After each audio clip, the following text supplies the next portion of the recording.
नमस्ते सदावत्सले मातृभूमि में बड़ा गंभीर विषय है। और विषय गंभीर इसलिए है क्योंकि इंटरनेशनल पर्सनालिटियों को और इंटरनेशनल कानूनों को समझने की आवश्यकता रहती है और इंटरनेशनली कैसे ये काम करते हैं। व्लादिमीर पुतिन के खिलाफ वारंट हो गए हैं। ऐसा कहा गया है कि 120 देशों में से किसी भी देश की ज़मीन पर अगर वो पैर रखेंगे तो उनकी गिरफ्तारी हो जाएगी, क्योंकि उनके खिलाफ वारंट हैं, उनके खिलाफ केस है। इंटरनेशनल क्रिमिनल कोर्ट की मैं बात करूं, उससे पहले अपने को ये समझना होगा कि आखिर ये इंटरनेशनल लॉ क्या है, इंटरनेशनल व्यवस्था चलती कैसे है, किन देशों में पुतिन की गिरफ्तारी हो सकती है, किन देशों को गिरफ्तारी करने से पहले 100 बार सोचना होगा, किन देशों में गिरफ्तारी हो ही नहीं सकती, और आखिर इंटरनेशनल क्रिमिनल कोर्ट या इंटरनेशनल कोर्ट ऑफ जस्टिस चलता कैसे है, इसकी व्यवस्था क्या है। क्या ये सबके ऊपर बाइंडिंग है?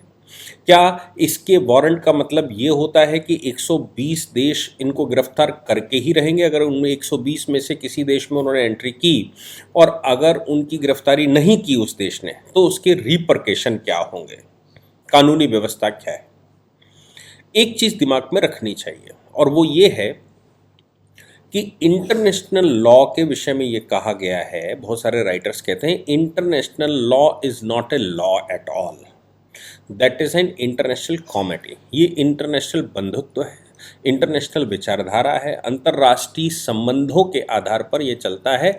अंतर्राष्ट्रीय विधि कोई विधि नहीं। क्यों नहीं विधि है? क्योंकि विधि जहाँ पर शब्द इस्तेमाल होता है वहाँ एक सॉवरेन पावर होती है, यानी कि सत्ता संप्रभु होता है, वहाँ बाइंडिंग फोर्सेस होती हैं, वहाँ गिरफ्तारियाँ होती हैं, और उनको अगर पालन न किया जाए, मतलब उस कानून का पालन न किया जाए, तो फिर उसके पालन करवाने के लिए फोर्सेस होती हैं, पीनल प्रावधान होते हैं, फोर्स होती है। मैं अगर डोमेस्टिक लॉ की बात करूं, जैसे भारत के लॉ को हम डोमेस्टिक, किसी भी कंट्री के लॉ को हम डोमेस्टिक लॉ कहते हैं।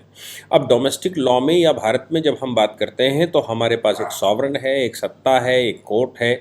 उस कोर्ट के आदेश का पालन करना मजबूरी है। सरकार के पास फोर्सेस हैं, फोर्सेस का इस्तेमाल होता है, और कोई व्यक्ति अगर नहीं मानता है तो उसकी गिरफ्तारी करके जेल डाला जाता है।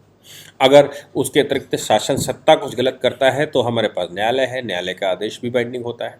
लेकिन इंटरनेशनल लॉ में ऐसा नहीं होता, ना ही कोई सॉवरेन है, क्योंकि सभी सॉवरेन हैं, ना ही उसमें कोई सॉवरेन है, ना ही उनका कोई पितामह है, ना ही उनके पास बाइंडिंग नेचर की फोर्सेस हैं, ना ही उनके पास बाइंडिंग नेचर का कोई न्यायालय है। अब बात करते हैं इंटरनेशनल कोर्ट ऑफ जस्टिस। तो इंटरनेशनल कोर्ट ऑफ जस्टिस से पहले इसी कोर्ट का नाम परमानेंट कोर्ट ऑफ आर्बिट्रेशन हुआ करता था। जब वर्ल्ड वार 1 हुआ था, जब लीग ऑफ नेशंस बना था, फर्स्ट वर्ल्ड वार में लीग ऑफ नेशंस बना था, जिसका नाम लीग ऑफ नेशंस था। 20 वर्ष से ज़्यादा वो नहीं चला था। उसके पास भी एक कोर्ट था, उसको परमानेंट कोर्ट ऑफ आर्बिट्रेशन कहा जाता था। बाद में वर्ल्ड वार हो गया, और वर्ल्ड वार होने के बाद जब समझौता हुआ तो उस समझौते में सभी देशों ने ये बात एग्री किया कि उपनिवेशवाद खत्म करना पड़ेगा संसार में। अगर उपनिवेशवाद खत्म नहीं हुआ या उपनिवेशवाद खत्म नहीं किया तो फिर ये वर्ल्ड वार कभी रोका नहीं जा सकता। तो फिर वो फिर यूएनओ बन गया। यूएनओ में भी कोर्ट, वो केस कैसे होंगे, दो देशों के बीच में अगर कोई गड़बड़ होती तो क्या होगा, तो इंटरनेशनल कोर्ट ऑफ जस्टिस बना लिया हमने। ये बात तभी की है क्योंकि उसका सक्सेशन हुआ। तो इंटरनेशनल कोर्ट ऑफ जस्टिस की खास बात यह है कि उसमें तब तक सुनवाई नहीं हो सकती, क्योंकि मैंने कहा ना, ये परमानेंट कोर्ट ऑफ आर्बिट्रेशन की तरह है। यानी कि आर्बिट्रेशन करेगा, दो के बीच में बात करवाएगा। दो के बीच में अगर निर्णय कोई न्यायालय दे देता है तो फिर उसको पालन करवाने के लिए क्या करना पड़ेगा? पालन करवाने के लिए फोर्स चाहिए, फोर्स लगानी पड़ेगी, तब उस देश को नस्तिनाबूद करना पड़ेगा अगर कोई देश इसकी बात नहीं मानता तो। इसलिए यहाँ पर व्यवस्था जो की गई है इंटरनेशनल कोर्ट ऑफ जस्टिस में कि दो देश, तभी उनकी सुनवाई हो सकती है जब दोनों एग्री हो, यानी कि आर्बिट्रेशन एग्रीमेंट हो उनके बीच में। अगर दो देश एग्री नहीं है तो उनके बीच की सुनवाई नहीं की जा सकती। दूसरी बात ये भी कहा कि हाँ, ये ज़रूर है कि अगर वो ऐसा इंटरनेशनल मामला है जो इंटरनेशनल एजेंसियों का है, यानी कि इंटरनेशनल ऑर्गन्स है, मैं मानूं कि सिक्योरिटी काउंसिल के बीच में कोई डिस्प्यूट पैदा होता है, कुछ यूएन इंस्टीट्यूट के विषय में इंटरप्रिटेशन चाहिए, तो फिर वो सीधा जुरिडिक्शन लगता है। दूसरी बात ये भी है कि इंटरनेशनल कोर्ट ऑफ जस्टिस में लोग अपना परमानेंट जुरिडिक्शन लगा देते हैं। कहते हैं भाई हमारे देश का अगर कोई मामला आता है किसी दूसरे देश के साथ कन्फ्लिक्ट हो तो फिर आप सुन सकते हैं, हमने सरेंडर कर दिया। भारत ने भी किया है। लेकिन हर एक कंट्री को डिक्लेरेशन करते समय, यानी कि उसको परमानेंट जुरिडिक्शन लगाते समय अपनी बात, अपने रिजर्वेशन रखने का अधिकार है। रिजर्वेशन से मतलब होता है कि इन कंडीशनों को छोड़कर आप जा सकते हैं। भारत ने भी कहा कि भाई ये बहुत सारी कंडीशनें लगवा दी और उसके बाद कहा कि आप हमारा परमानेंट जुरिडिक्शन आप लगा सकते हैं, सुनवाई कर सकते हैं। उसमें लगभग सभी बातें जो हम लोग कह सकते थे या कोई कंट्री कहता है, वो सभी बात अपवादों को छोड़कर आप लगा लीजिए। तो हमने परमानेंट जुरिडिक्शन लगाया, मतलब उसका लगवाया, लेकिन कंडीशन अपनी लगा दी। तो वहाँ पर वो सुनवाई नहीं कर सकता अगर उन कंडीशंस में नहीं आता तो। इसलिए इंटरनेशनल कोर्ट ऑफ जस्टिस आज भी आर्बिट्रेशन कोर्ट है। अब एक नया प्रिंसिपल शुरू हुआ 1998 में कि भाई क्रिमिनल, जो वॉर क्रिमिनल हैं, देश दूसरे देशों पर अत्याचार कर रहे हैं, दूसरे देशों को, सैनिकों को वॉर क्राइम के अगेंस्ट में मार रहे हैं, क्रिमिनल लॉ के अगेंस्ट में मार रहे हैं, जबरन उनको प्रताड़ित कर रहे हैं। क्योंकि इंटरनेशनल लॉ में ये प्रक्रिया है कि दो देशों का अगर झगड़ा हो तो फिर देश आपस में बात करेंगे, जो कैद किए गए बंदी हैं या कैदी हैं या फोर्सेस हैं, उनको आप पर्सनली प्रताड़ित नहीं करेंगे क्योंकि उनका कोई दोष नहीं है। सिविलियंस को नहीं मारेंगे, सिविलियन एरिया में हमले नहीं करेंगे। फिर उनके अपने नियम हैं। आपको याद होगा भारत में सदैव से नियम रहे, महाभारत का युद्ध चल रहा था, दिन भर युद्ध होता था और शाम को दोनों पार्टियां बैठकर एक दूसरे के हाल लेने के लिए जाती थी। क्यों? क्योंकि युद्ध चल रहा था लेकिन एक दूसरे के प्रति नहीं था, वो दो कॉन्सेप्ट का युद्ध था। वैसे ही आज दो कॉन्सेप्ट, दो देशों का युद्ध होता है, उसमें सिविलियंस का कोई दोष नहीं है, उसमें आर्मी का कोई दोष नहीं है, उसमें बाकी लोगों का कोई दोष नहीं है। इसलिए अगर पकड़ लिए जाते हैं तो उनके खिलाफ अमानवीय व्यवहार नहीं किया जा सकता। सिविलियन एरिया में आप युद्ध नहीं कर सकते। आप युद्ध केवल वहां कर सकते हैं जो युद्ध क्षेत्र घोषित किया गया हो, उसी कुरुक्षेत्र में ही युद्ध हो सकता है। ऐसा नहीं कि युद्ध हस्तिनापुर और इंद्रप्रस्थ में होगा। अगर कुरुक्षेत्र का मैदान तय किया गया था तो हस्तिनापुर की फोर्सेस भी वहां होंगी और इंद्रप्रस्थ की फोर्सेस भी वहां होंगी और वहां पर युद्ध होगा। और यहां पर केवल संजय कमेंट्री सुनाएगा कि वहां क्या हो रहा है, लेकिन ये कर कुछ नहीं सकते। बिल्कुल वैसे ही यहां पर भी होता है, मतलब युद्ध के नियमों में भी होता है। और ये युद्ध के जो ऐसे नियम हैं, ये इंटरनेशनली सिर्फ भारत के ग्रंथों में मिलते हैं। आज वो जो सोच पा रहे हैं या सोच रहे हैं, वो केवल भारतीय ग्रंथों में, भारतीय शास्त्रों में, युद्ध शास्त्र में और मिलिट्री साइंस में इसकी व्यवस्था दे रखी है कि भाई ये युद्ध के नियम हैं। पीछे से वॉर नहीं करेंगे, बिना बताए वॉर नहीं करेंगे। अभी वो वहां तक नहीं पहुंचे हैं, उतने बड़े स्तर की उनके पास फिलॉसफी नहीं है, या मैं कहूं कि उतना भी ज्ञान नहीं है कि क्या क्या युद्ध में हो सकता है। तो फिर इस प्रकार के वॉर क्राइम के लिए या दो देशों के युद्ध के लिए जो क्राइम करेंगे कंट्री, जो उसके पीछे रिस्पॉन्सिबल व्यक्ति होगा, उसका मुकदमा इंटरनेशनल क्रिमिनल कोर्ट में चलेगा। 1998 में ये चक्कर शुरू हुआ, 2000 में रोम डिक्लेरेशन आया और 2002 में ये इंप्लीमेंट करने की बात कह दी गई। आज की तारीख में इसमें 120 देश हैं, 120 कंट्रीज हैं। 2019 में भी कोई कंट्री इसमें आया है। हाँ, ये ज़रूर है कि एशिया पैसिफिक में, या मैं कहूँ जो हमारा एरिया है, भारत उसका पार्ट नहीं है, रशिया उसका पार्ट नहीं है, चाइना उसका पार्ट नहीं है, पाकिस्तान उसका पार्ट नहीं।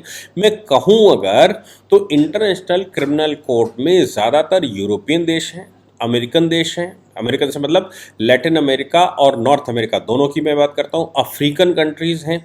लेकिन ये जो ईस्ट एशिया की बात आती है या मैं एशिया की बात करूँ, इसमें बहुत कम कंट्री हैं, बड़े कंट्री जो उसका पार्ट हैं। क्योंकि इनका सबका मानना ये है कि इंटरनेशनल क्रिमिनल कोर्ट केवल ताकतवर के द्वारा जो उनकी मंशा है उसके अनुसार दूसरे देशों को परेशान करने के उद्देश्य से है। क्योंकि छोटा देश है या कोई उस ईसाई परंपरा में नहीं आता या ईसाई व्यवस्था में नहीं है। क्योंकि आपको याद होगा कि ये जो इंटरनेशनल लॉ है, इंटरनेशनल लॉ की डेफिनेशन में सिविलाइज्ड नेशन वर्ड इस्तेमाल होता था और सिविलाइज्ड नेशन कहा जाता था कि law accepted by the civilised nation. अब सिविलाइज्ड नेशन कौन होते थे? तो ये परिभाषा लंबे समय तक रही कि सिविलाइज्ड नेशन तो केवल ईसाई देश हैं, ईसाई ही सिविलाइज्ड हैं, बाकी कोई सिविलाइज्ड कंट्री नहीं। भारत और चाइना भी सिविलाइज्ड की कैटेगरी में आते थे कि नहीं आते थे पता नहीं है। लेकिन हाँ, भारत चूंकि इंटरनेशनल लॉ का या मैं कहूँ कि जो यूएनओ है, यूएनओ का इनिशिएटर है, यूएनओ के ओरिजिनल मेंबर्स में से, भले हम परतंत्र थे तो क्या हुआ, लेकिन हम थे ओरिजिनल मेंबर। इस नाते डेफिनेशन कुछ भी हो, लेकिन उनका सिविलाइज नेशन की जो डेफिनेशन थी वो सिर्फ इतनी थी, ईसाई कंट्री या ईसाई कंट्रियों का उस पर कब्जा हो, ये उनकी सिविलाइज की डेफिनेशन। तो फिर ये माना गया कि इंटरनेशनल क्रिमिनल कोर्ट भी ईसाई देशों का, जो ईसाई देश मतलब जो एक व्यवस्था से एक सुर में सोचते हैं, मैं उनमें यूरोपियन कंट्रीज़ को लेकर आता हूँ, मैं उनमें अमेरिकन कंट्रीज़ को लेकर आता हूँ, और अफ्रीका में भी ईसाइयत खूब ठीक से है, इस्लाम भी ठीक से है, उन कंट्रियों में है। लेकिन इधर जब हम हिंदुस्तान की बात करते हैं, पाकिस्तान की बात करते हैं, चाइना की बात करते हैं, हाँ बांग्लादेश अभी पार्ट 2010 में बना, तो उधर ऊपर रशिया के जो बाकी के कंट्री है उसमें शायद जहाँ तक मुझे याद है ताजिकिस्तान है, बाकी के कंट्री नहीं है। ताजिकिस्तान, हाँ मेरे ख्याल से ताजिकिस्तान है या कोई एक कंट्री है उनमें से जो इंटरनेशनल क्रिमिनल कोर्ट का पार्ट है, बाकी कंट्री इंटरनेशनल क्रिमिनल कोर्ट के पार्ट नहीं है, जो यूएसएसआर हुआ करता था। यूक्रेन है आज की तारीख में। तो अब उन्होंने जब रशिया और यूक्रेन के बीच में, यानी कि रशिया ने यूक्रेन के खिलाफ स्पेशल ऑपरेशन चलाया, जिसको वो युद्ध कहते हैं, जिसको वो हमला कहते हैं, रशिया जिसको स्पेशल ऑपरेशन कहता है, और कहता है कि जो हमने डेवलप किया था यूएसएसआर के समय पर उसको हम नष्ट करना चाहते हैं, नथिंग एल्स, उसके अलावा हम कुछ नहीं करना चाहते। वो चाहे परमाणु संयंत्र हो, वो चाहे इंडस्ट्री हो, वो चाहे फैक्ट्रीज हो, क्योंकि तुम हमसे जा चुके हो, लेकिन हमने चूंकि डेवलप किया था और हमारी वो फैक्ट्री हुआ करती थी, हमारा ब्रेन हुआ करता था यूएसएसआर का, जो यूक्रेन के रूप में आया है, और वो अगर चला जाएगा नाटो के पास तो नुकसान बहुत ज़्यादा यूएसएसआर के जो पुराने कंट्रीज़ हैं, जिनको अब आज की तारीख में शायद एसआईटी कहते हैं, वो उनको हो जाएगा। तो फिर वो सीआईएस कहते हैं, कॉमनवेल्थ ऑफ इंडिपेंडेंट कंट्रीज़। तो उन कंट्रियों के अंदर उन कंट्रियों का अपना प्रभुत्व बना रहता है और वो खेलते हैं, इसलिए ये कंट्री कभी उनका पार्ट नहीं बना। अब उन्होंने यूक्रेन वाले मामले में मुकदमा चलाया, मुकदमे में बहुत सारे डेजिग्नेटरी बैठे, और बैठने के बाद उन्होंने तय किया कि भाई ये तो वॉर क्राइम है और ये पुतिन के द्वारा किया गया क्राइम है, इसके पीछे के मुख्य व्यक्ति पुतिन है, उन्होंने पुतिन को बुलाया। जबकि इस मामले में रशिया का कहना यह है कि भाई जब हम इंटरनेशनल क्रिमिनल कोर्ट के पार्ट ही नहीं हैं तो आप हमें सम्मन भी कैसे कर सकते हैं, हमसे बात भी कैसे कर सकते हैं। हमने कभी वो न तो ट्रीटी साइन करी, ना ही कभी हम उसके पार्ट रहे। अब सवाल इसमें फिर से वही आता है कि उन्होंने सम्मन किया, गए नहीं, लेकिन चूंकि वो कुछ देशों का जो प्रमुख उधर ईसाई कंट्री, उपनिवेशवाद वाले कंट्री हैं, उन कंट्रियों का वो एक तोता है जिस तोते से वो विश्व भर के साथ खेलना चाहते हैं, जबकि जुरिडिक्शन उनका नहीं बनता। भारत में जुरिडिक्शन नहीं बनता, रशिया में नहीं बनता, चाइना में नहीं मिलता, वो ऊपर वाले कंट्रियों में नहीं मिलता, इधर के कंट्रियों में नहीं मिलता। केवल अफगानिस्तान 2003 में उसका पार्ट बना जब अमेरिका ने उस पर कब्जा कर लिया, बांग्लादेश उसका पार्ट है। तो ये कंट्रियों को छोड़कर इन पर उनका जुरिडिक्शन नहीं बनता। जुरिडिक्शन नहीं बनता तो कैसे साहब आप हमारी सुनवाई करोगे, कैसे वार क्रिमिनल कह दोगे। अब उनका कहना, लेकिन इंटरनेशनल क्रिमिनल कोर्ट का कहना है कि चूंकि यूक्रेन इंटरनेशनल क्रिमिनल कोर्ट का पार्ट है, इसलिए यूक्रेन के बिहाफ पर रशिया दोषी है। मैंने कहा इंटरनेशनल लॉ नहीं है, एक्चुअली वो इंटरनेशनल कॉमिटी है जो लोग मानते हैं, उसका मैंने आपको परिभाषित भी किया। हाँ, अब 120 देश जो हैं जिनके जो उसके पार्ट हैं, उन कंट्रियों ने भी जो स्वीकृति दी है, तो उन्होंने कहा है कि रोम इंस्टीट्यूट ऑफ क्रिमिनल कोर्ट को, इंटरनेशनल क्रिमिनल कोर्ट को हम स्वीकार करते हैं। लेकिन बात वही थी कि subject to the reservation, subject to the rectification. तो subject to the rectification, subject to the succession, subject to the ये रिजर्वेशन। अब रेक्टिफिकेशन कर दिया, मतलब जो लोग भी इंटरनेशनल क्रिमिनल कोर्ट के पार्ट थे, उसके रोम डिक्लेरेशन के पार्ट थे, उन्होंने वहाँ पर सहमति दे दी, लेकिन वो तब तक उन पर बाइंडिंग नहीं हो सकते जब तक उनकी पार्लियामेंट उस पर रेक्टिफिकेशन ना कर दे। उसके कुछ रिजर्वेशन भी पार्लियामेंट ने रेक्टिफाई कर दिया, लेकिन एसेंट देने से पहले कि हमारे ऊपर भी ये कानून लागू होगा और इंटरनेशनल क्रिमिनल कोर्ट काम कर सकता है, उसके लिए उन्होंने वहाँ शर्तें रखी। उन्होंने कहा कि भाई हम स्वीकार करते हैं, लेकिन हमारी ये शर्तें हैं। ऐसे सभी देशों ने अपने यहाँ शर्तें लगा रखी हैं कि भाई आप क्या नहीं कर सकते। तो अब मामला ये बनता है कि जब सभी देशों की अपनी शर्तें हैं, तो क्या क्रिमिनल कोर्ट, ये तो मैं उनकी बात कर रहा हूँ जिनकी शर्तें हैं, मैं अब उनकी बात कर लीजिए जो उसके पार्ट ही नहीं है, जो शर्त वालों पर आप लागू करवा नहीं सकते उन शर्तों को तोड़कर, तो फिर उन पर कैसे लागू हो सकता है जो कि उसके पार्ट नहीं है। रशिया उसका पार्ट नहीं है, इसलिए रशिया पर लागू नहीं हो सकता। लेकिन भाई ये तो मैंने जैसे कहा कि ये ईसाई देशों का अपना वो है, लोग कहेंगे भी कि रशिया में तो ईसाई देश है, रशिया में भी तो ईसाइयत है, लेकिन रशिया की ईसाइयत दूसरे प्रकार की है। रशिया की ईसाइयत उपनिवेशवाद जो वो चला रहे थे उससे थोड़ा सा भिन्न है। मैं उस पर चर्चा नहीं करूंगा, कम्युनिज्म में कैसे गया फिर वैसे कैसे आया, वो विषय बड़ा हो जाएगा। लेकिन हाँ, ये बात तय है कि कहाँ गिरफ्तारी हो सकती है। अगर कंट्री चाहें तो 120 कंट्रियों में ये पैर रखें तो उनको गिरफ्तार कर सकते हैं, क्योंकि इंटरनेशनल क्रिमिनल कोर्ट ने उस पर वारंट इशू कर रखा है। लेकिन भैया, रशिया के राष्ट्रपति को किसी भी कंट्री के द्वारा गिरफ्तार करने से पहले सोचना पड़ेगा कि यूक्रेन का उन्होंने क्या हाल किया, जो यूरोप का सबसे बड़ा देश है, जो उनका ही हिस्सा था, जो बहुत आधुनिक और डेवलप्ड था। तो ये छोटे देश क्या पुतिन के पैर रखने के बाद पुतिन को गिरफ्तार कर सकते हैं? सोच भी सकते हैं। जैसे मालदीव है पार्ट, बांग्लादेश है पार्ट, या तजाकिस्तान है, इनमें अगर वो पैर रखेंगे, पुतिन अपना हेलीकॉप्टर उतार देंगे, तो क्या इन कंट्रियों में इतनी शक्ति या इतना माजदा है कि ये गिरफ्तार कर सकें? इसलिए ये जो इंटरनेशनल क्रिमिनल कोर्ट के द्वारा वारंट इशू करना है, ये तब तक फलीभूत नहीं हो सकता जब तक पुतिन की सत्ता वहां परिवर्तित ना हो जाए और जो नया शासक बैठे वो पुतिन का विरोधी हो। हालांकि जनरली ऐसा होता नहीं है, क्योंकि राष्ट्र अपने लोगों को बचाकर रखता है, भले ही उस राष्ट्र में बैठने वाले लोग किसी प्रकार के हों। तो जो भी सक्सेसर आएगा वो भी पुतिन को ऐसे तो गिरफ्तार नहीं होने देगा। लेकिन हाँ, ये भी है कि जो सक्सेसर आए वो अगर दूसरे टाइप का हुआ तो फिर वो गिरफ्तारी के लिए कह भी सकता है। ये बहुत बात की बात है, लेकिन आज की तारीख में इनके ऊपर इनको गिरफ्तारी करना इतना आसान नहीं है। लेकिन ये इंटरनेशनल स्टंट है यूक्रेन के पक्ष में यूएसए का, उसको लेकर ये सब कुछ चल रहा है। भारत में कतई गिरफ्तारी नहीं हो सकती, क्योंकि भारत भी इंटरनेशनल क्रिमिनल कोर्ट का पार्ट नहीं है। चाइना भी इंटरनेशनल क्रिमिनल कोर्ट का पार्ट नहीं। आई है भारत में, आपका स्वागत है, खूब आइए, खूब रहिए और खूब यहीं से अपने ऑपरेशन चलाइए।